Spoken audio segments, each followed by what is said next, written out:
Relatos de homens sem cabeça são contados há séculos. Segundo a maioria das lendas, essas criaturas humanoides são extremamente fortes e conhecidas por muitos nomes. Em outras lendas, existem seres que só têm um olho e dotados de força e que sempre lutava com os grifos. Um dos maiores mistérios são seres com cabeça de cachorro. Esses recebem diversos nomes e o mais popular é o lobisomem. No mundo antigo, ele foi bastante conhecido como sinocéfalo. Agora eu pergunto a você, qual o mais assustador? Antes de embarcarmos nessa jornada e conhecer esses seres, já deixe seu like e vamos ao vídeo.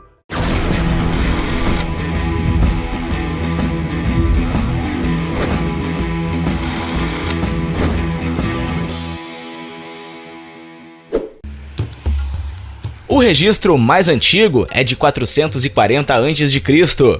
Na obra do historiador grego Heródoto, História, ele descreve uma raça de homens sem cabeça que tem os olhos no peito. Dizem que eles habitam regiões remotas na Líbia, junto com elefantes, ursos e víboras, burros com chifres, cabeças de cachorro, cobras enormes e leões. Escrito por volta de 440 a.C., é considerado a referência mais antiga registrada às estranhas criaturas, embora Heródoto não lhes dê um nome. O geógrafo grego Estrabão relacionou-os aos Blames. O geógrafo grego Estrabão, que escreveu no primeiro século a.C., foi outra das primeiras fontes de informações sobre os homens sem cabeça. De acordo com Estrabão, os Blames, o termo que ele usou para descrever os homens sem cabeça, era uma tribo etíope que vivia entre o Nilo e o Mar Vermelho. Mais tarde, aproximadamente 77 ou 79 d.C., Plínio, o Velho, equiparou essa tribo aos homens sem cabeça, descritos por Heródoto. Em A História Natural, Plínio escreveu: dizem que os Blame não têm cabeça, pois suas bocas e olhos estão posicionadas em seus seios. Enquanto outras fontes confirmam a existência real dos Blames naquela região, todas as evidências de sua monstruosidade vêm de autores gregos e romanos e nenhuma fonte etíope corroborou suas histórias. Visto que os Blames supostamente foram uma fonte constante de problemas para os conquistadores greco-romanos de 150 a.C. até o século III d.C., é possível que histórias de homens sem cabeça tenham sido usadas para justificar as batalhas que os romanos travavam contra eles. Supostamente, Blames eram guerreiros ferozes. No livro 5, capítulo 8 de A História Natural, Plínio, o Velho, descreve os Blames em grande detalhe. O relato situa os homens sem cabeça na Etiópia, país africano, a sudeste do Egito ou a oeste, além do deserto da Líbia. Plínio admite que a localização dos homens sem cabeça virou consideravelmente durante as diferentes épocas. Ele também afirma que seus hábitos predatórios e selvagens motivaram os relatos de sua ferocidade. O uso de Plínio do termo selvagem implica que os Blames eram seres primitivos e sanguinários. Essa mentalidade talvez tenha ajudado a justificar os esforços constantes da sociedade greco-romana para colonizar as terras habitadas pelos Blames. O autor francês John Mandeville descreve-os como amaldiçoados e sujos. Publicado na França em 1357 d.C., As Viagens de Sir John Mandeville descreve todos os tipos de criaturas estranhas e curiosas. Entre eles está uma raça de criatura sem cabeça, que tem olhos nos ombros. No entanto, Mandeville coloca essas criaturas em uma ilha na Ásia, em vez de na África, como relatos anteriores haviam feito. Às vezes, eles eram descritos como canibais. Em 1595, Sir Walter Raleigh, que foi um dos primeiros a colonizar a América do Norte na década de 1580, descreveu uma raça de humanos sem cabeça chamada Evaipanoma, que ele supostamente encontrou durante suas explorações da Guiana e do norte da América do Sul, dizendo: eles são chamados de Evaipanoma. Dizem que têm os olhos nos ombros e a boca no meio do seio, e uma longa mecha de cabelo cresce para trás, entre os ombros. De acordo com Raleigh, esses seres foram um dos muitos grupos canibais que ele encontrou em suas viagens. Eles aparecem em Otelo e A Tempestade de Shakespeare.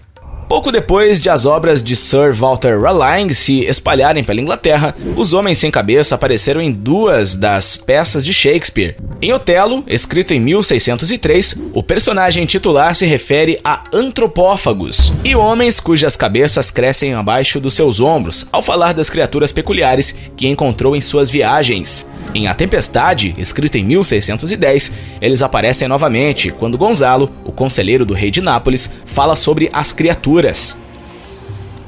Eles são confundidos com a tribo de antropófagos. Os antropófagos eram uma raça de canibais que usavam no peito os escalpos de seus inimigos vencidos, o que alguns acreditam ter dado origem ao mito dos homens sem cabeça, com rostos nos torsos. Heródoto parece usar os dois termos alternadamente, enquanto mais tarde Plínio o Velho os categorizou como duas tribos distintas. Em Otelo, Shakespeare descreve os antropófagos como homens cujas cabeças crescem debaixo dos ombros, aumentando ainda mais a confusão. Alguns especulam que simplesmente eles abaixavam as cabeças. Ao longo dos anos, os estudiosos levantaram repetidamente a hipótese de como as histórias de homens sem cabeça podem ter surgido de encontros com guerreiros Blames, que podem ter empregado as técnicas de luta que os faziam parecer que não tinham cabeças. Heliodoro é um autor grego relativamente desconhecido, cuja única obra, As Etiópicas, é uma história de romance ambientada na Etiópia. Na história, é sugerido: a história dos Blames não ter cabeça surgiu da circunstância. Durante a invasão dos persas, ele tinha um hábito de esfolar sobre um joelho e dobrar a cabeça contra o peito, pelo que, sem ferir-se, permitiam-se uma passagem para os cavalos do inimigo. Em seu trabalho de 2001, The Monstrous Races in Medieval Art and True, John Block Friedman sugere que o mito começou com guerreiros que pintavam rostos em seus escudos. Se o usuário abaixasse a cabeça e estendesse o escudo, parecia que havia um rosto em seu torso. As histórias podem ter ajudado indiretamente a justificar a expansão colonial. Independentemente da intenção dos escritores, é possível que histórias de homens sem cabeça tenham ajudado a justificar a conquista e o domínio de áreas onde as criaturas supostamente viviam. Em Orientalismo, publicado em 1978, Edward Sage fala sobre como a percepção do Ocidente dos países orientais é um produto cultural imaginado que exotiza o Oriente, fazendo-o parecer maduro para exploração e conquista. Quando visto por essa lente, é fácil ver como o mito dos homens sem cabeça pode ter perpetuado a ideia de que os Blames eram incivilizados e, portanto, precisavam de governo. Nenhuma das pessoas que alegou ter visto os homens sem cabeça era dos países em que os encontros ocorreram. Pelo contrário, eram predominantemente exploradores, com o objetivo de encontrar novas terras para colonizar. A ideia de uma raça bárbara e misteriosa existente em uma terra distante é indiscutivelmente intrigante. Então é possível que as histórias ajudaram a elevar a moral para os projetos coloniais de várias sociedades. O termo sinocéfalo, de origem grega, descreve criaturas híbridas fascinantes e misteriosas da mitologia e da história antiga. Esses seres retratados com corpo de homem e cabeça de cachorro são um exemplo notável do folclore e da imaginação humana ao longo dos séculos. Sua primeira menção remonta ao século V a.C., pelo historiador e médico grego Ctésias de Cnido. Durante suas viagens à Índia, Ctésias relatou a existência de uma tribo única, os sinocéfalos, habitando nas montanhas. Ele os descreveu como seres sem a capacidade de falar, comunicando-se através de latidos e linguagem de sinais. A população dessa tribo, segundo Ctésias, era de cerca de 120 mil indivíduos. Cerca de 200 anos após Ctésias, o geógrafo grego Megasthenes seguiu seus passos, também relatando encontros com os sinocéfalos durante sua jornada à Índia. Megasthenes reforçou a existência desses seres, alegando tê-los visto pessoalmente. Esse endosso adicionou credibilidade às histórias de Ctésias, embora ainda cercadas de misticismo e dúvidas. Além da Grécia, escritores da Índia e da China, especialmente durante a dinastia Tang, mencionaram seres semelhantes aos sinocéfalos. Eles localizavam essas criaturas perto do Tibete, chamando-os de Supana. A narrativa desses seres híbridos atravessou séculos e culturas, evidenciando a fascinação humana pelo desconhecido e pelo sobrenatural. Um dos relatos mais notáveis veio do explorador veneziano Marco Polo, no final do século XIII. Durante suas viagens, ele afirmou ter encontrado uma tribo que se assemelhava aos sinocéfalos na ilha de Angamanaim. Essa descrição de Marco Polo, embora controversa, contribuiu para a permanência dos sinocéfalos no imaginário coletivo. Ao longo dos séculos, os sinocéfalos foram representados de várias maneiras na arte e na literatura. Eles simbolizavam, muitas vezes, o desconhecido, o selvagem e o místico, refletindo as percepções e medos das sociedades antigas diante do desconhecido. Essas representações também indicam a tentativa dos antigos de explicar e categorizar as diferenças culturais e físicas encontradas em suas explorações e contatos com outras sociedades. Em um contexto mais amplo, os sinocéfalos são um exemplo vívido da capacidade humana de criar e perpetuar mitos e lendas. Eles refletem não apenas a criatividade e a imaginação, mas também o desejo de explorar e entender o mundo.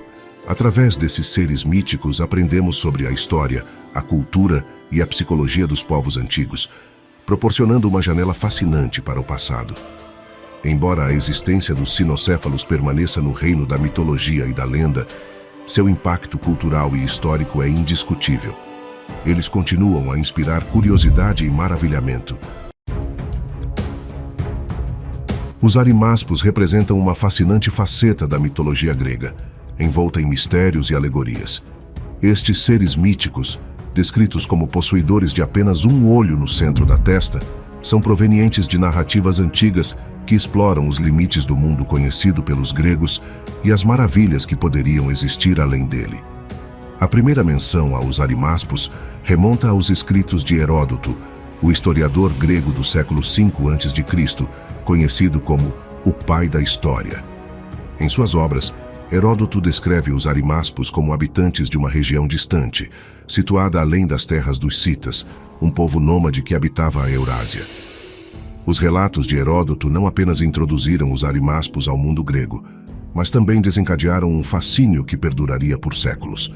Os arimaspos eram frequentemente associados a histórias de conflitos com os grifos, criaturas míticas com corpo de leão e cabeça de águia. Esses confrontos eram geralmente centrados na disputa por vastos tesouros de ouro, supostamente guardados pelos grifos nas terras distantes do norte. Essas narrativas simbolizam a incessante busca humana por riquezas e os perigos que ela acarreta, refletindo tanto a ganância quanto a coragem dos exploradores e aventureiros. Além de Heródoto, outros escritores antigos como Pausânias e Platão também mencionam os arimaspos, cada um contribuindo com suas próprias versões e interpretações para a lenda.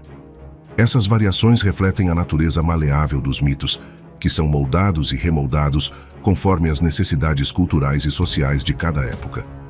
Ao longo do tempo, a figura dos arimaspos foi se entrelaçando com a realidade e a fantasia. Alguns estudiosos sugerem que as descrições dos arimaspos podem ter sido inspiradas por encontros reais com povos que praticavam a deformação craniana, uma tradição presente em várias culturas antigas. Essa prática poderia ter dado origem à ideia de um povo de um único olho, evidenciando como as percepções sobre o outro e o desconhecido são frequentemente exageradas e transformadas em mito. Do ponto de vista cultural, os arimaspos simbolizam a curiosidade e a busca incessante do ser humano pelo desconhecido. Suas histórias ressoam com temas universais de aventura, perigo e a exploração de terras desconhecidas.